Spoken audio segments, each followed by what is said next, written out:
All right. Good morning, everybody. There's your spot gamma levels. We are way above the put wall. We're above the volatility trigger, and that puts us in positive territory. So expect smaller ranges from daily close to daily close, and pin strategies work better when we're above that 0 gamma volatility trigger level.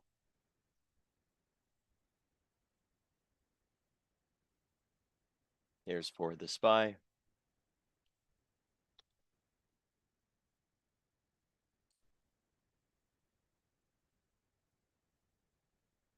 The idea is you just grab a screenshot, and then you can go back later and put those levels on your chart.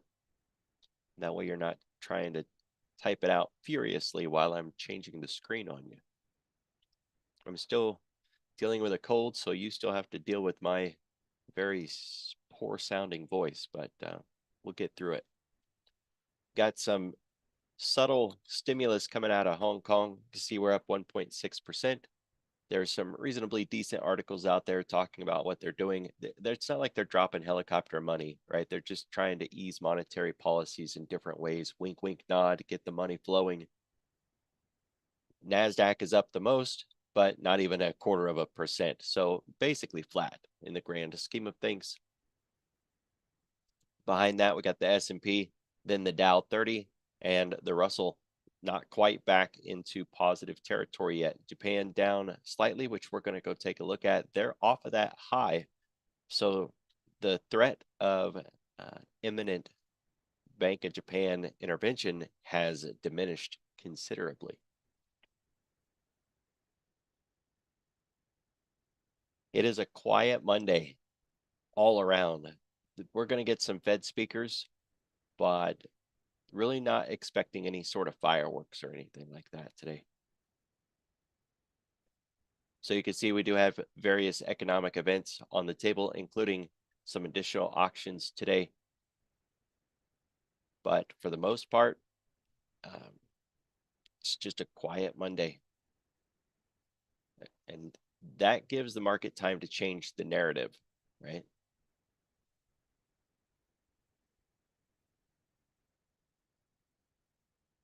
The news agencies will hunt for something to latch a hold of.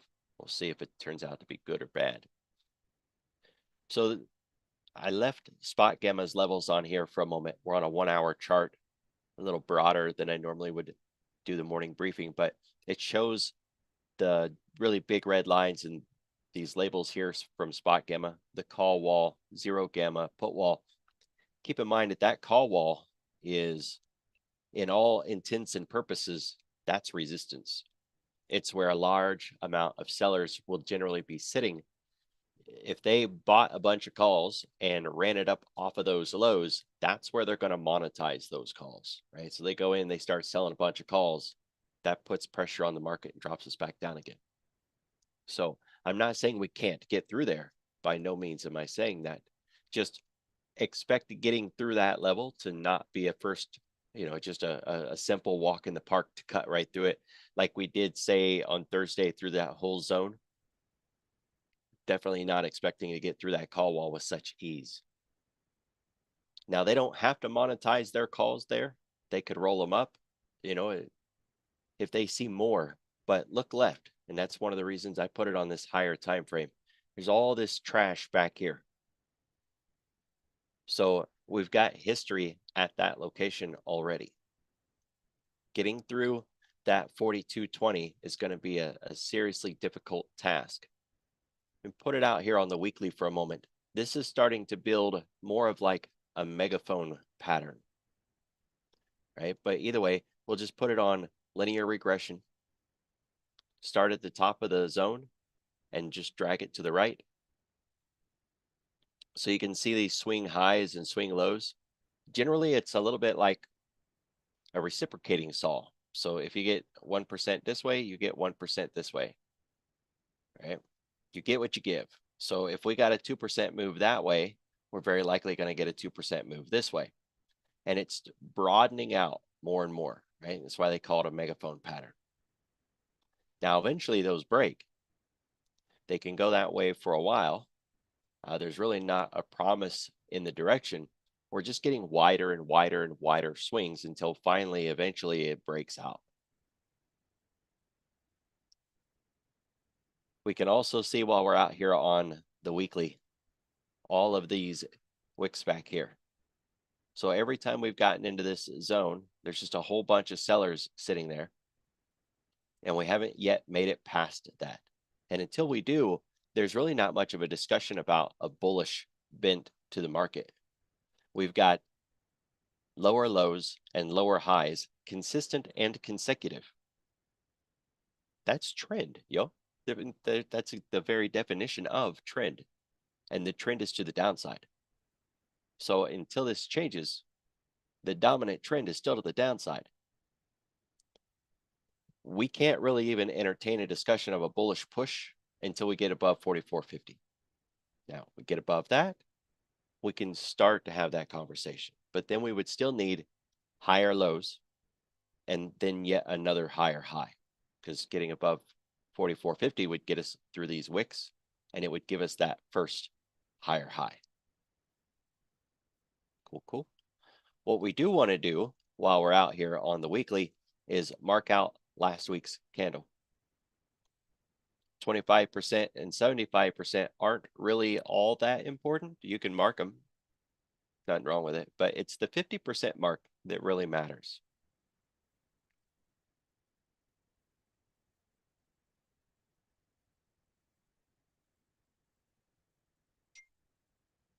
$45.15 is the upside push. It's 50% of last week's candle. So even if we do get through all of this trash back here, 50% lines us up with this trash here. Be the next significant area of resistance, potential resistance. Any fade to the downside needs to stay above 42.67 on a weekly close, because it's a weekly candle.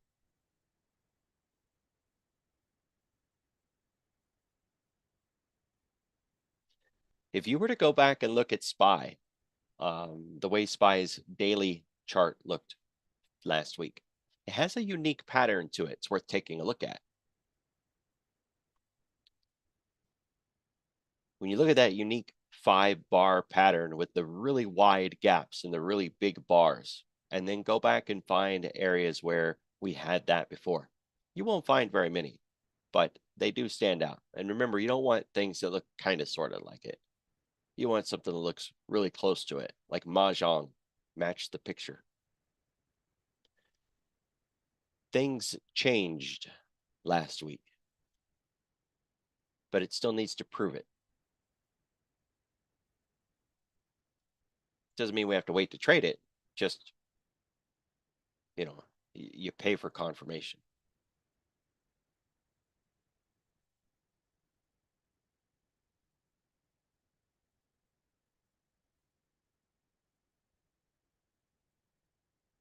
So let's get spot gamma out of the way. It really just takes up a lot of space. Volume is sitting really low in the 70s. It's a boring, sleepy start to the week. The initial balance was really tight and narrow, implying that if there was any work to be done, they had not yet gotten to it.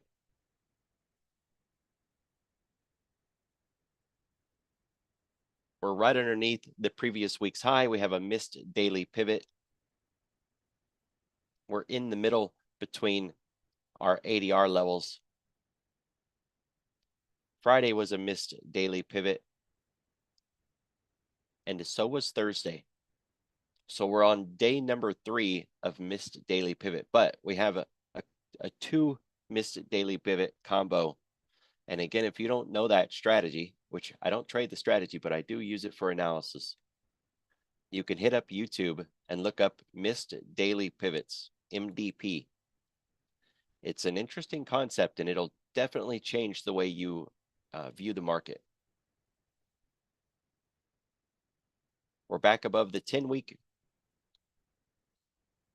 We are a little overextended when it comes to the weekly pivot point. Not quite comfortable with that, but we really just need to hold the line. Not really expecting an advance here, just kind of holding here.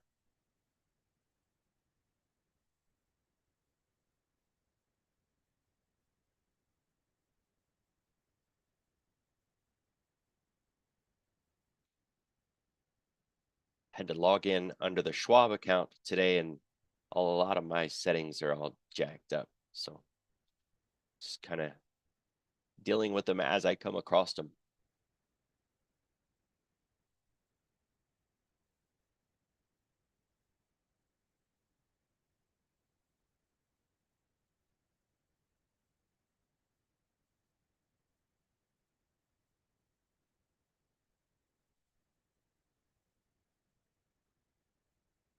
But that's why we save our work.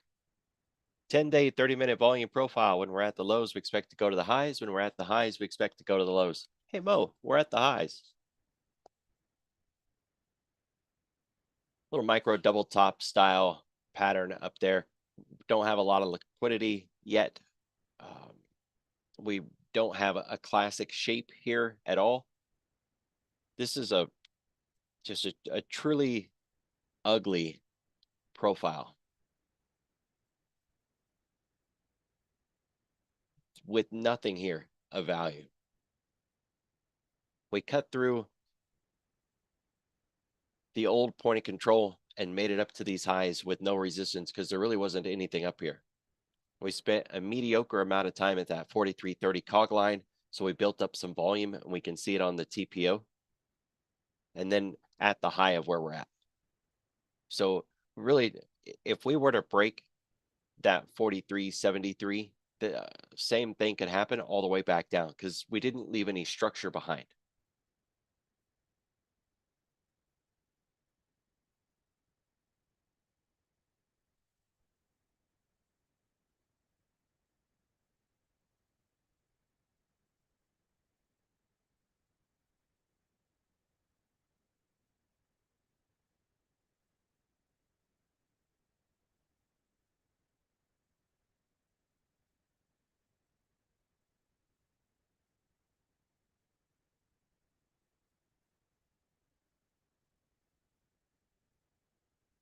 We took out that 43.69 VPOC on Friday.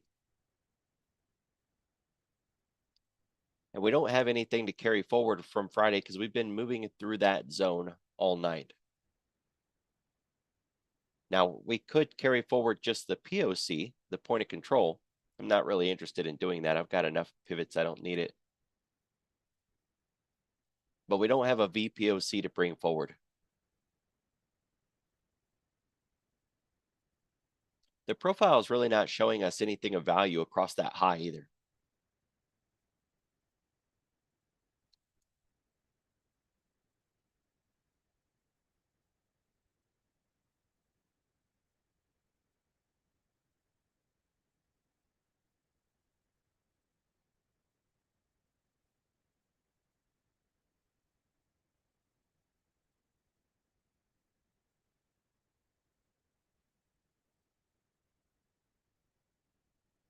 The TPO this morning still has the point of control along these lows from last night. That's where we spent the most amount of time. But we've got the most amount of volume up here. We'd have to use a TPO chart to see when that volume really got to us. But we've spent enough time there that we're going to see the point of control move on the TPO soon. So it'll be matching at that point. The interesting thing is when we drove up into that level, did we, hit a massive amount of volume like a ceiling?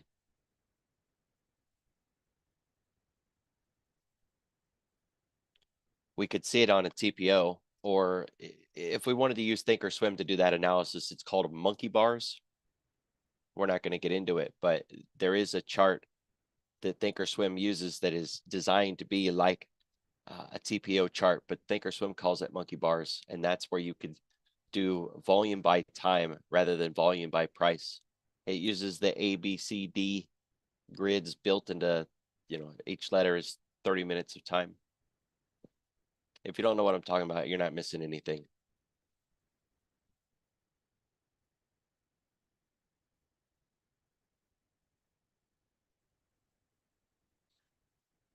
So really, we're set up kind of nice if you think about it.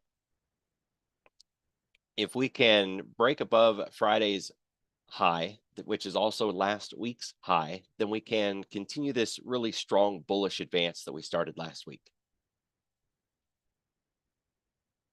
But really, after such a magnificent bullish move that we had last week, it would make perfect sense to digest while holding the line and not giving back too much. So a break below the 50% level could send us back down to previous week's lows, but I think that'd just be a nice bounce point, right? Maybe try to trick the bears again, get a little bit of a reload. You can see when we're on the daily that we're tangled up in the 50 and the 200 period moving averages. The 10 and the 20 are underneath us, but they're turned up and are turning up really sharp. They're not support and resistance levels. We don't want to look at them like that. They're just perspectives in where we're at. So 42.67 is a long ways off.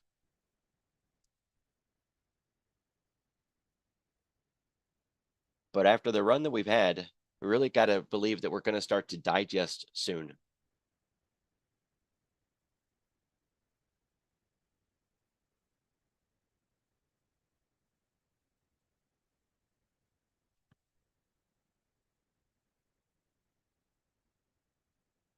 We're 2% above the 10-day moving average. And while we've been farther away than that before, you can see looking back, there's not been very many times when we've been this far above the 2, or excuse me, above the 10. And it didn't last for very long, 1 or 2 days, and then we come ripping back in the other direction. So I really don't really like words like overbought and oversold. I use them, but they tend to give us false narratives. We're reaching the point where some mean reversion is owed. Let's put it that way. An advance from here is statistically not the higher end bet, right? What's our baseline bet? That we're going to hold the line or fall back, not fall down, just fall back towards that 10. Now, interestingly enough, on the times when we did expand beyond 2% and got into like 3, 3.5, closer to 4, it's when the markets were really exuberant and just these massive rips up off of the lows. One of those gap down reversal rallies that bled forward for the next 3 days, something like that. And then they stall hard. So strong move and then it stalls. Strong move and then it stalls. Right? It's kind of the idea. So again, we could pull back towards that 10, but it's much more likely we're just going to hold the line here.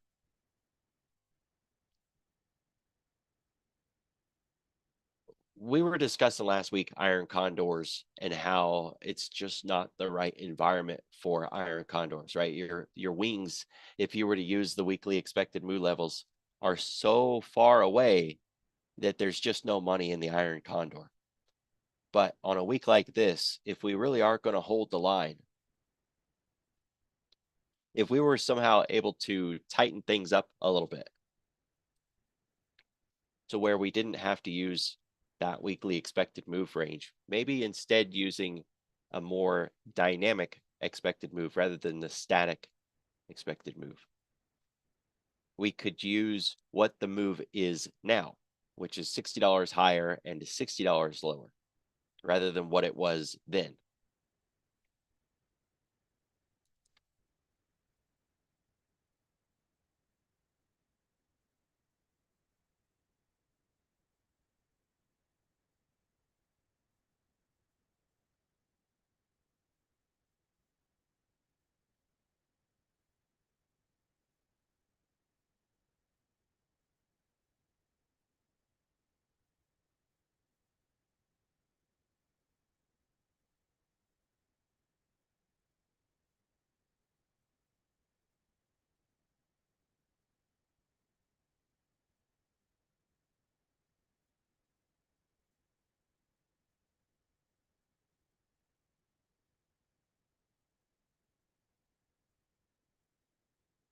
We are at 43.80. We've got a $60 expected move. So I should have been at 44.40.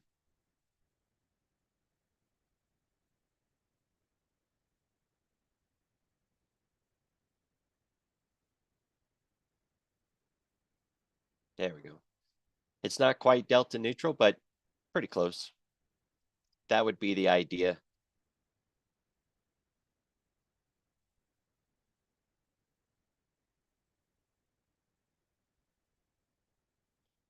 Price would have to stay inside of that zone. And of course, you don't want to do this on the ES, right? The ES has good options, but not for complex positions like iron condors and butterflies and things like that, right? You would want to use the SPX, the SPY, something like that.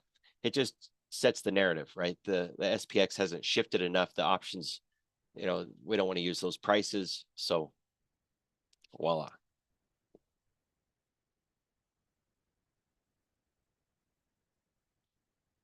Those lines, oddly enough, right now, still match what we already had for the weekly expected move from last week.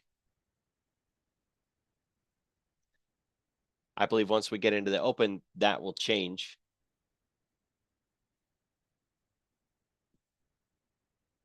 And then you would have something a little more accurate.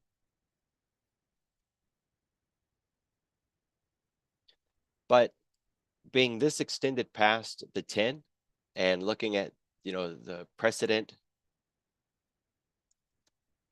for how we've behaved when we got this far away from the 10 before, I would say a stalled week where we don't go anywhere is the baseline bet that we do not advance this week.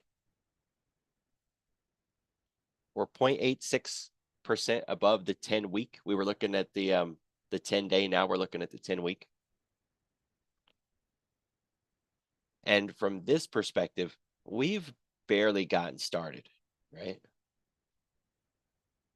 We're not overbought here. It doesn't owe us any pullback. This says that we've got plenty of room and that and there's no reason to give up on any longs from any sort of mean reversion point of view.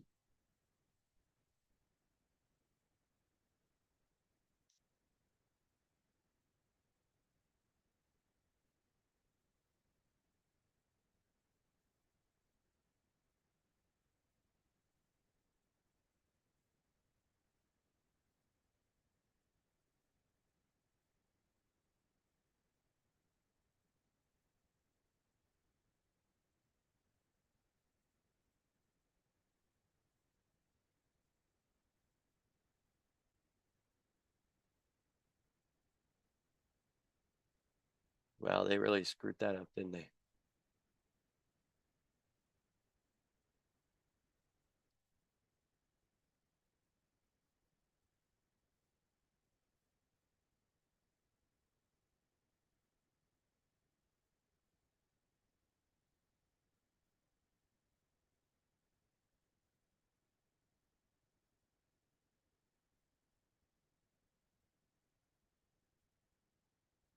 Bitcoin is up the most this morning. Behind that, we've got the KWeb constituents, China ADRs, emerging markets, solar with energy behind that, and then industrials. That's not what we would want to see for any sort of, get it done rally. We don't have the monsters of tech up 0.5%. We don't have semiconductors, communications. Well, none of the good ones. I don't even see financials in there, so we're not going to get any help out of that side either. That's just not enough. It's a good start. It gives us something. It's tradable. Bitcoin names, Riot, Mara, Coin, Hut, Hive. Sure, I mean, we can run some Bitcoin plays. And then the KWeb constituents, JD, PDD, Baba, Baidu, maybe, Li Auto or Neo, something like that. So we've got some names to play, but certainly not enough there for, any expectation of a market that can run through a rally of not that.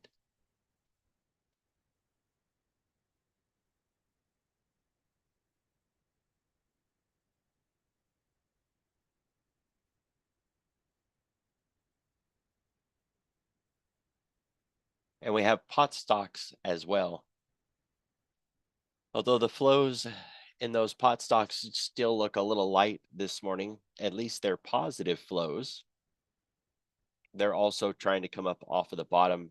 Those things, they would be a great narrative for the squeeze, right? The shorts that are getting squeezed, short covering rally. It fits that narrative. Financials are up 0.25%, just like tech is up, just not up enough, right?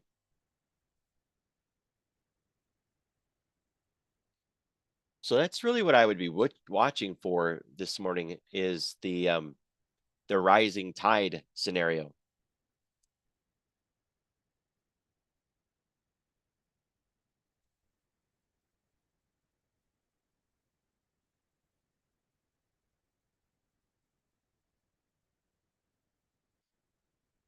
You got the 10-year down below 4.6, the Dixie below 105, the VIX below 16. So there's no reason to believe that we're going to crash and burn, but we're not seeing the push in tech and financials, communications, semiconductors. So that narrative has to change. Otherwise, we're likely just going to grind it up.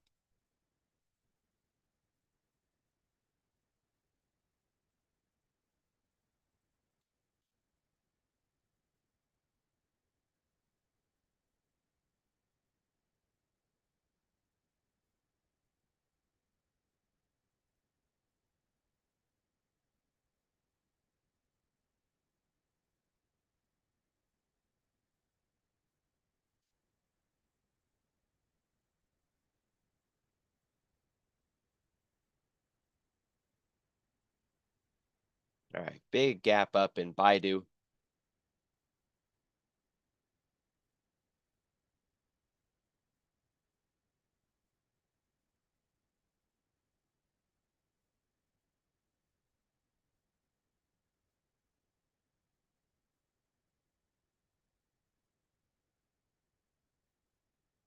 I love it when they come in and mess with all my settings.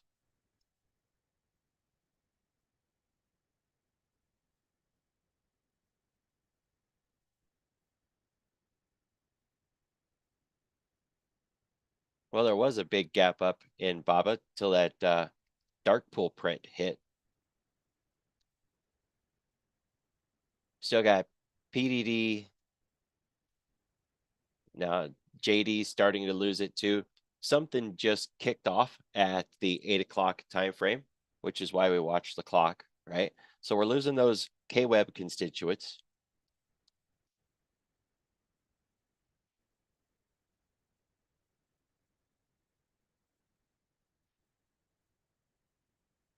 Bitcoin proxies are trying to hold it out.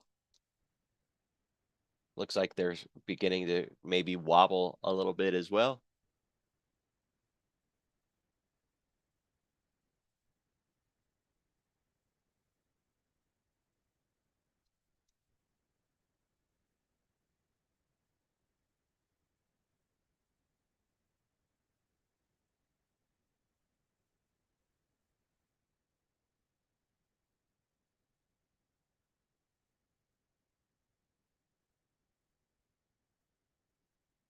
I was jumping through a few of these penny stocks just to see, but I mean, they're not getting any flows at all. So there's some gapped up names, but the float's off.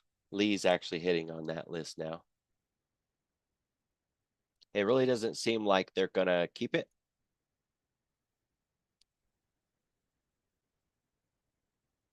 Dollar's trying to push a little bit back above that 105.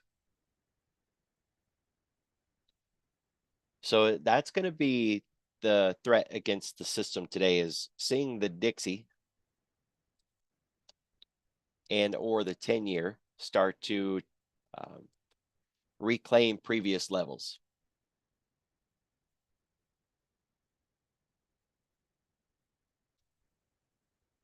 So look at last week on the Dixie. got 106 as that line in the sand, that 50% mark. Ideally, we wouldn't even want to see it get above that 105.5. But if we do get above that 105.5, the 50% mark, 106, that has to hold. If we're going to see the S&P and the NASDAQ hold these levels and or advance higher, then the DXY needs to hold those lows and not advance higher. Kind of a really big deal. So, it did make a significant move to the downside. It would make sense that it's going to digest here. It wants to pull back a little bit. It just needs to, not go too far.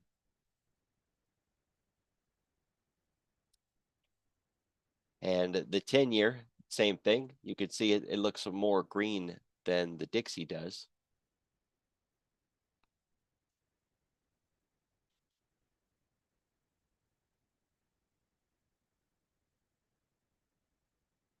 $4.695. Keep it under 4.7%.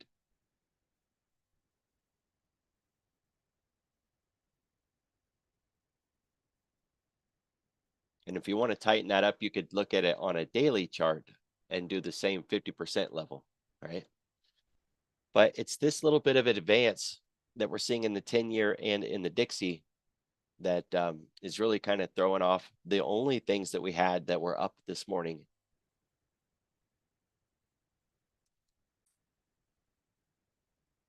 Well, we still got pot stocks.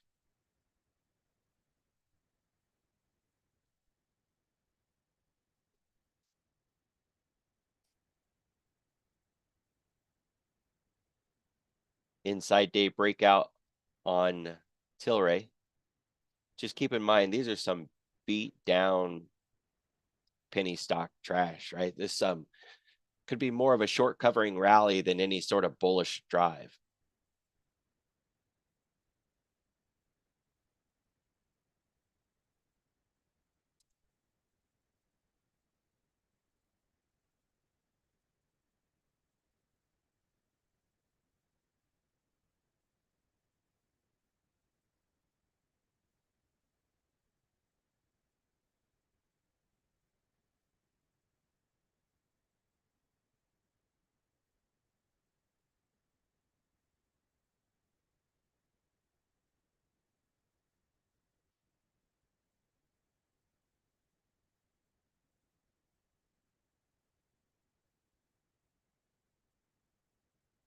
I mean, it's not overly enthusiastic, but it is up.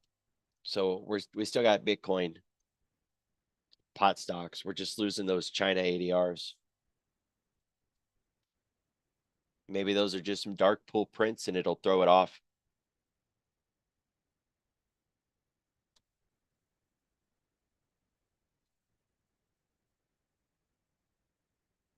Yeah, see, Baba already has recovered from that big dark pool print that hit earlier.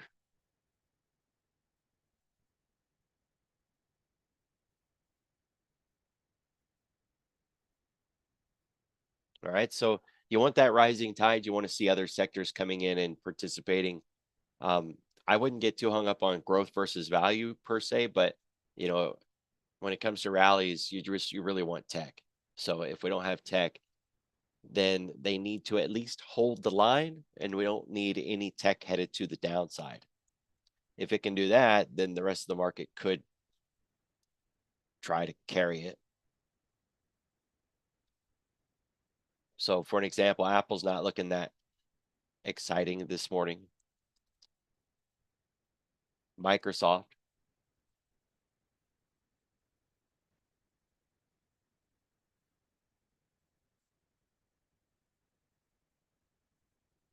Google. Tesla. None of these have even expanded outside of Friday's levels yet. Snow. There you go. Got one of them. And yeah, not even AMD. And NVIDIA. So semiconductors, a little bit. Not enough. It's a good start. That's where I would put my focus on the broader sectors, a change in structure, and keep your eye on the 10-year and the dollar.